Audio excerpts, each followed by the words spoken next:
ప్రపంచాధినేతల్లో అత్యంత విశ్వసనీయత ఉన్న నేతగా భారత ప్రధాని మోడీ నిలిచారు.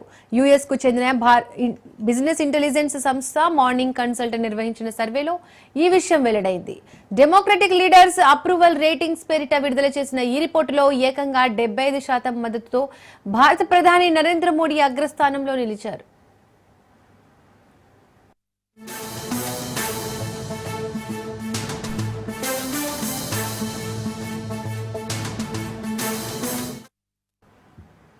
ఆయన తర్వాత సౌత్ కొరియా కొత్త అధ్యక్షుడు లీ జే మ్యూంగ్ 59% అప్రూవల్ రేటింగ్ తో రెండో స్థానంలో ఉన్నారు. ప్రపంచానికి ఏకైక శాంతి దూతను తానే అని చెప్పుకుంటున్న యుఎస్ ప్రెసిడెంట్ డొనాల్డ్ ట్రంప్ కేవలం 45% మద్దతుతో 88వ ర్యాంకులో ఉన్నట్లు ఈ రిపోర్టులో వెల్లడైంది. ఈ సర్వేలో పాల్గొన్న ప్రజల్లో 75% మంది ప్రధాని మోడీకి మద్దతు ఇవ్వగా 18% వ్యతిరేకించారు. మరో 7% మంది ఎటు తేల్చుకోలేకపోయారని మార్నింగ్ కన్సల్ట్ వెల్లడించింది.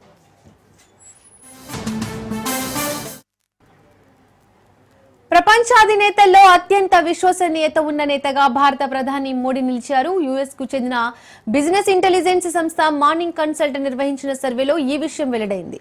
డెమోక్రటిక్ లీడర్స్ అప్రూవల్ రేటింగ్స్ పేరిట విడుదల చేసిన ఈ రిపోర్టులో ఏకంగా 75% మద్దతుతో భారత ప్రధాని నరేంద్ర మోడీ అగ్రస్థానంలో నిలిచారు.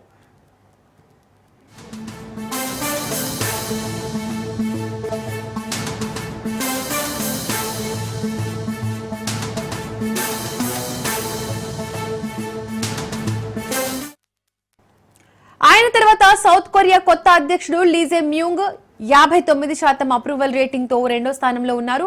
ప్రపంచానికి ఏకైక శాంతి దూతను తానే అని చెప్పుకుంటున్న యుఎస్ ప్రెసిడెంట్ డొనాల్డ్ ట్రంప్ కేవలం 45% మద్దతుతో 8వ ర్యాంకులో ఉన్నట్లు ఈ రిపోర్టులో వెల్లడించింది. ఈ సర్వేలో పాల్గొన్న ప్రజల్లో 75% మంది ప్రధాని మోడీకి మద్దతు ఇవ్వగా 18% వ్యతిరేకించారు. మరో 7% మంది ఎటూ తేల్చుకోలేకపోయారని మార్నింగ్ కన్సల్ట్ వెల్లడించింది.